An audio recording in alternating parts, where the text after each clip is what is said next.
So you might know I've been trying for a while to perfect a human-powered generator for powering lights, for pumping water, for charging a battery that you could invert the current for and charge a cell phone or a laptop, that kind of thing. And you've seen before our first 4 generations, from a little friction drive that powered lights to several other generations that were almost there but not quite. And so this year I sponsored 2 teams from Oregon State University, and I think that we've finally got to a prototype that is really working pretty well. And so you'll see 2 designs. I'll let the guys talk about it, but I just wanted to say congratulations and thank you.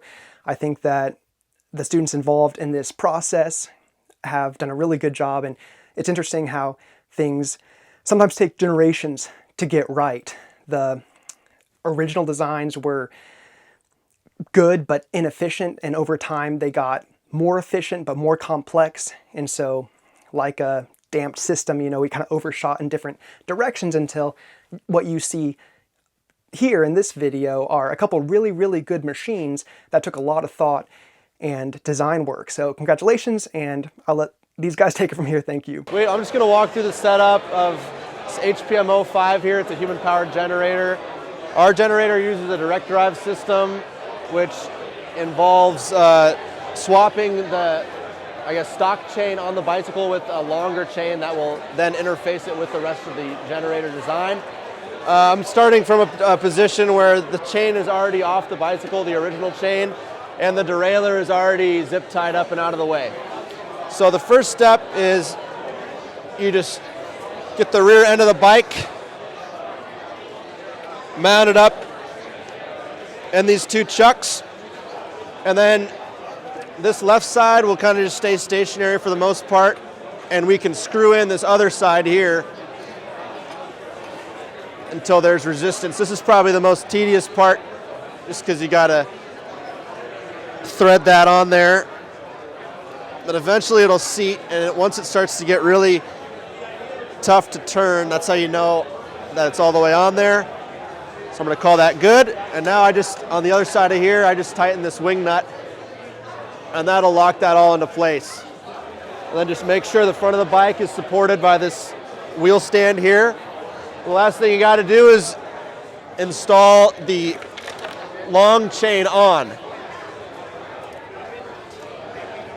Now every bike is different as far as the gear ratio goes. For this bike, I'm going to have this long chain on this second tooth here, and that will allow for a 22.5 to 1 gear ratio.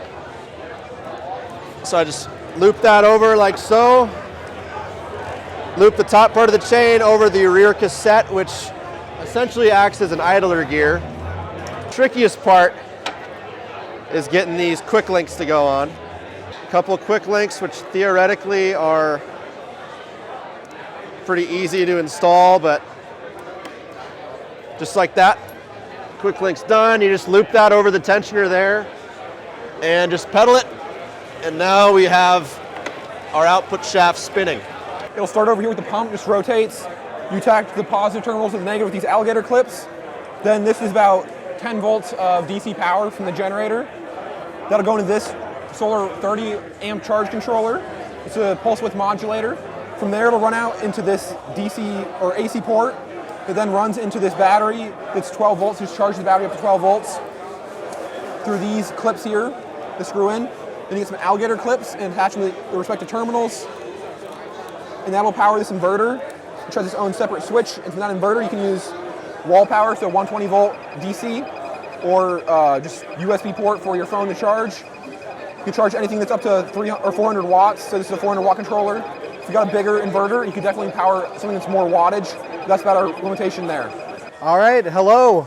I'm Travis. I'm here to talk through HPM05. We are Team B. So we decided to use a belt drive system and try to use as many existing components as we could. So for basically the stand, we'll start there. We just got a bicycle trainer. They're readily available. You can get them pretty much anywhere, and they set up nicely and quickly. This one's got a bolt action locking mechanism, so that made it very quick and easy to put the bike into.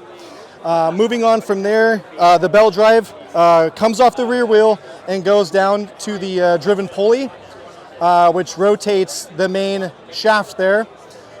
And then with the main shaft, it can either be coupled to our peristaltic pump or a generator. And then the generator itself is wired to the box here. And with these toggle switches, this one here can power just the ports themselves, a 12 volt port or a dual USB port with a voltage indication. The other switch here is to align the generator to the battery. And when I turn this on, if you're not generating and you've already charged your battery completely, you can actually power the ports from the battery itself as well. So when both switches are on, you're generating, you're going to be supplying power to both, or you can just choose one or the other to generate with.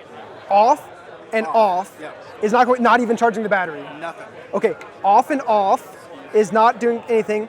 Off and on is charging the battery. On and on is battery supplying power and bike Yes. getting mixed in. Off, Now you're supplying power to just this with the generator. now the generator's supplying power just to these guys. Yep.